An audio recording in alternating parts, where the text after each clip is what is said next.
Hello दोस्तों, तो कैसे हैं आप सब। लास्ट एपिसोड में हमने देखा था खाला सेरेन को वो नेकलेस देती है। उसी साइड फेरित की गर्लफ्रेंड उसकी शेविंग कर रही होती है। वो उसे थैंक यू बोलता है तो वो कहती है आज तुम सबसे हैंडसम दूल्हे बनने वाले हो। तो वो कहता है मैं जानता हूँ। तभी अभिदीन आता है और बोलता है आप रेडी हो जाइए, टाइम होने वाला है। तो उसकी गर्लफ्रेंड वहाँ से चली जाती है। उसी साइड सेरेन को शादी की ड्रेस पहना दी गई थी। वो बिल्कुल ही अपसेट थी। सुना कहती है तुम बहुत ब्यूटीफुल लग रही हो, just like a wow. Then वो इमोशनल हो जाती है, उसकी मोमो से हक कर लेती है। देन सुना भी उसे हक कर लेती है बिकॉज अब वो फाइनली अपने घर से जाने वाली थी। सारी तैयारियां हो चुकी थी। काजिम बहुत खुश था। उसी साइड फेरित भी रेडी होके आ चुका था। देन फाइनली वो सेरेन के घर पहुंचते हैं। सभी बहुत खुश होते हैं, उनका वेलकम करते हैं। सेरेन और सुना बहुत दुखी थे। सेरेन लास्ट मोमेंट पे भी यही कहती है कि मुझे ये शादी नहीं करनी। ऑल्सो सुना को बाहर आने के लिए मना किया गया था। तो सेरेन बोलती है मैं आपको खिड़की से जरूर देखूंगी। वो उसे बहुत टाइट हक करती है बिकॉज अब वो उसके बाद पता नहीं कब देखे। देन वो बाहर आती है। सभी उसे देख के बहुत खुश हो जाते हैं। फेरित भी उसे देख रहा होता है। सुना उसे खिड़की से देख रही होती है। वो दोनों साथ बैठते हैं। सेरेन के फेस पे बिल्कुल भी स्माइल नहीं थी। सुना उसे देख के रोए जा रही थी बिकॉज उसकी जगह पे सुना को होना चाहिए था। बट एट द एंड वो क्या ही कर सकती है। शादी हो चुकी थी। सेरेन और फेरित दोनों कार में बैठते हैं। सेरेन सुना को देखती है, मुड़ के अपने मॉम डैड को सभी को देखती है बिकॉज वो इमोशनल हो चुकी थी। मीन्स उसे विश्वास नहीं हो रहा था कि वो सभी को सच में छोड़ के जा रही है। देन वो सभी होटल में पहुंचते हैं तो सभी उसे देखने के लिए खड़े हो जाते हैं बिकॉज वो बहुत ब्यूटीफुल लग रही थी। ऑल्सो वो कोरहान फैमिली की बहू जो थी। देन वो गुलगुन से कहती है मुझे वॉशरूम जाना है। तो वो उसके साथ वॉशरूम जाती है। वो अंदर जाती है, मिरर में खुद को देखती है। वो पानी से खुद को शांत करने की कोशिश करती है बिकॉज गुस्से से उसे बहुत कुछ हो रहा था। लाइक वो खुद के इमोशंस को ही बैलेंस नहीं कर पा रही थी। देन वो गिर जाती है, बेहोश होने वाली होती है। गुलगुन उसका वेट कर रही होती है, नोक करती है कि बेटा तुम ठीक तो हो। देन कुछ टाइम बाद वो बाहर आती है और बोलती है हाँ मैं बिल्कुल ठीक हूँ। फेरित उसे अपने रूम में लेकर जा रहा होता है, डोर ओपन करता है, उसका वेलकम करता है।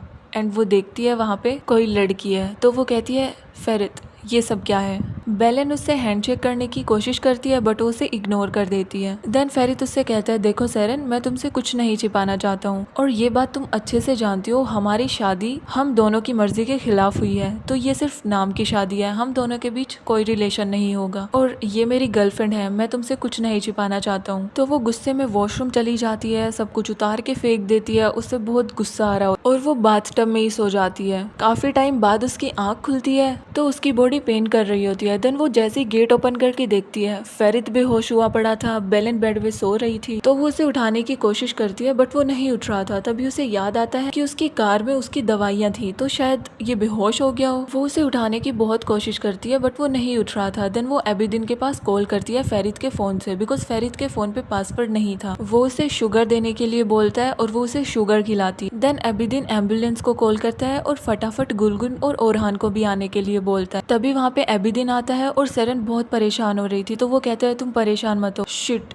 मैंने तो इसके मॉम डैड को भी बुला लिया है और बेलेन यहीं पे है, इसे मैं ठिकाने लगाता हूँ। वो बेलेन को वॉशरूम में रखता है। इतने में ही उसके मॉम डैड भागे भागे आते हैं, उसे हॉस्पिटल लेकर जाते हैं। सेरेन अकेली होती है, उसे कुछ नहीं समझ आ रहा था उसके साथ क्या हो रहा है। लाइक जबरदस्ती उसकी शादी हुई, फिर फेरित बेहोश हो गया, उसकी बहन की शादी नहीं हुई। मीन्स सब कुछ बिल्कुल गलत चल रहा है। तो वो रोने लग जाती, अपनी ड्रेस को उतारने की कोशिश करती है बट वो उतर ही नहीं रही थी। तभी वहाँ पे एक लेडी आती है, वो उसकी हेल्प करती है तो वो उसे ही गले लगा के रोने लग जाती है। फेरित के पास फेरित के मॉम डैड होते हैं और अबिदीन उन्हें बताता है कि सेरेन ने मेरे पास कॉल किया था कि ये बेहोश हो गए हैं। तो गुलगुन कहती है सेरेन अभी कहाँ पे है। तो वो कहता है वो तो अभी होटल में ही। तो वो उसे बुलाने के लिए कहती है। काफी टाइम बाद फेरित को होश आता है और गुलगुन और ओरहान दोनों बहुत खुश होते हैं। ओरहान सेरेन को फटाफट उसके पास लेकर आने के लिए बोलता है। अबिदीन सेरेन के पास जाता है और बोलता है आपको हॉस्पिटल में बुलाया है, वैसे बेलेन कहाँ पे है। तो वो कहती है वो वहीं पे है। वो उसे उठाने की बहुत कोशिश करता है बट वो इतनी नशे में थी कि उससे उठा तक नहीं जा रहा था।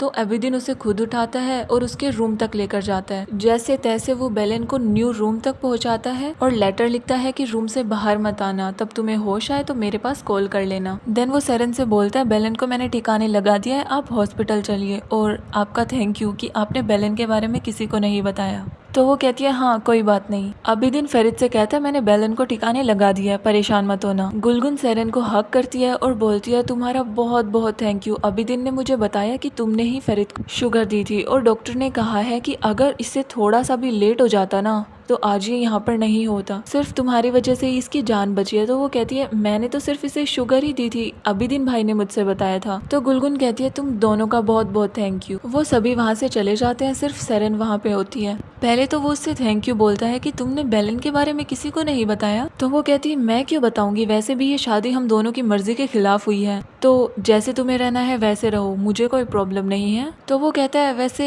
थैंक यू मुझे बचाने के लिए। वो कहती है हाँ हाँ बस रहने दो। देन वो कहता है तुम इतनी दूर क्यों बैठी हो, इतने हैंडसम लड़के के पास नहीं बैठना चाहोगी। तो वो हंसने लग जाती है और बोलती है तुम नहीं सुधरोगे, मैं बाकी लड़कियों जैसी बिल्कुल भी नहीं हूँ। उसी साइड काजिम को पता लगता है कि फेरित को शुगर है और फर्स्ट नाइट में ही वो बीमार हो गया। जैसे उसे ये खबर मिलती है वो बहुत गुस्सा करता है कि उनकी फर्स्ट नाइट ही खराब हो गई। आई होप कोई गड़बड़ ना हुई हो। वो फटाफट से फेरित से मिलने के लिए वहाँ से चला जाता है। खाला एस्मे और सुना दोनों को ये सारी बात बताती है और बोलती है ये तुम दोनों की वजह से हुआ है, तुम दोनों हमेशा नेगेटिव ही सोचती रहती हो ना। देन सुना कहती है मोम अब क्या होगा, क्या डैडी रिश्ता तोड़ देंगे। तो उसकी मोम कहती है नहीं नहीं ऐसा बिल्कुल नहीं होगा, और ऐसी बातें तुम खाला के सामने तो बिल्कुल भी मत करना, बस हमारी बच्ची सेरेन ठीक हो, उसे कुछ ना हुआ हो। सेरेन तब पैकिंग कर रही होती है तो फेरित उससे सॉरी बोलता है कल रात के बिहेवियर के लिए। मीन्स वो वॉशरूम में सोई थी और उसने उससे पूछा तक नहीं, जबकि सेरेन ने उसकी जान बचाई है। बट सेरेन उसे कोई रिस्पॉन्स नहीं देती है, वो उसे बार बार सॉरी बोले जा रहा था। तभी वहाँ पे अबीदीन आता है और बताता है सेरेन आपके डैड आए हुए हैं। तो ये सुन के वो थोड़ा सा घबरा जाती है। फेरित और सेरेन दोनों रेडी होके नीचे जाते हैं तो सेरेन का डैड गुस्सा करता है और बोलता है आप लोगों ने मुझे क्या समझा है, आप लोगों को क्या लगता है क्या मैं इस दुनिया में एग्जिस्ट ही नहीं करता हूँ या फिर हम लोगों के बीच कोई रिलेशन ही नहीं है। सेरेन बिल्कुल चुपचाप बैठी हुई थी। ओरहान कहता है लेकिन हुआ क्या है ये तो बताइए। तो वो कहता है फेरित बीमार था, इसे शुगर है, आप लोगों ने मुझे पहले क्यों नहीं बताया, और तब ये बीमार हुआ तब मेरे पास कॉल क्यों नहीं किया। मुझे ये सारी बातें दूसरे लोगों से पता लग रही है, आपको पता है मुझे कितना दुख हुआ है। तो वो कहते हैं हमें माफ़ कीजिए लेकिन बहुत रात हो रही थी तो हम आपको डिस्टर्ब नहीं करना चाहते थे। फेरित नोटिस करता है कि सेरेन अपने डैड के सामने बिल्कुल चुपचाप बैठी हुई है, एक वर्ड तक नहीं बोल रही है। देन वो कहता है ठीक है तो अब मैं चलता हूँ, अपना ख्याल रखिएगा, और हाँ आगे से मुझे कुछ बताना मत भूलना। अबीदीन बेलन के पास जाता है तो वो बोलती है आप लोगों ने मुझे बाहर से लॉक क्यों किया, और फेरित कहाँ पे है। तो वो उसे बताता है कि कल रात आपने इतनी पी ली थी कि आपको तो होश ही नहीं था, साथ साथ आपने फेरित को भी नहीं रोका पीने। आप तो अच्छे से जानती है ना कि उसे शुगर है। कल अगर सेरेन ने टाइम से उन्हें नहीं बचाया होता तो फेरित आज अपने साथ नहीं होते। वो उससे मिलने के लिए कहती है तो उसे साफ मना कर देता है और बोल फेरित सेरेन के डैड से मिलने के लिए गए हैं, आप उनसे नहीं मिल सकती हैं। वो उसे कॉल करने की कोशिश करती है तो वो मना कर देता है और बोलता है अभी आपकी फ़्लाइट है, यहाँ से जाइए देन उसे कॉल करिएगा। काजिम तब अपने घर जाता है तो बहुत गुस्सा करता है कि उन लोगों ने हमें समझा क्या है, उनके पास ज़्यादा पैसे हैं तो क्या वो हमारी इज्जत नहीं करेंगे। उन लोगों ने हमसे एक बार बताना तक सही नहीं समझा, अब देखना मैं क्या करता हूँ। और वो सेरेन को भी हमें काबू में रखना होगा वरना उसकी वहाँ पर जाके ज़बान निकल आएगी। खाला कहती है तुम्हारा गुस्सा करना सही नहीं है, उसकी शांति से शादी हो गई है, अब वो अपने घर खुश है तो तुम काम खराब करने में क्यों लगे हुए हो। तो वो कहता है आप चुप ही करिए खाला, अब देखना मैं क्या करता हूँ। उसी साइड कोरहान फैमिली में तैयारियां चल रही थी, अच्छा खाना बन रहा था, सभी बहुत खुश थे कि एक नया मेंबर फैमिली में आने वाला है सिवाय सुल्तान के। सुल्तान सेरेन के आने से बिल्कुल भी खुश नहीं हो रही थी। सेरेन नया शहर देखती है, उसकी हवा खाती है और उस पिंजरे से निकल के बहुत खुश होती है। फेरित बोलता है तुमने ये शहर पहले नहीं देखा ना। तो वो कहती है नहीं। देन वो कहता है देखना इस शहर में रह के तुम अपने उस छोटे से टाउन को भूल ही जाओगी। और हाँ एक बात और बता दूं, तुम्हारे टाउन में घरों को घर बोलते हैं लेकिन यहाँ पे ये मेंशन है, घर नहीं है। मीन्स वो उसे छेड़ने की कोशिश कर रहा था। फाइनली वो पहुंच जाते हैं और वो थोड़ा नर्वस होती है तो वो कहता है मुझे पता है तुम नर्वस हो रही हो। तभी अबीदीन बोलता है इनके साथ साथ आपको भी नर्वस होना चाहिए बिकॉज हालिद साहब खिड़की से देख रहे हैं। अब आगे क्या होगा ये आपको पता लगेगा नेक्स्ट एपिसोड में, और इसी के साथ हमारे एपिसोड की एंडिंग होती है।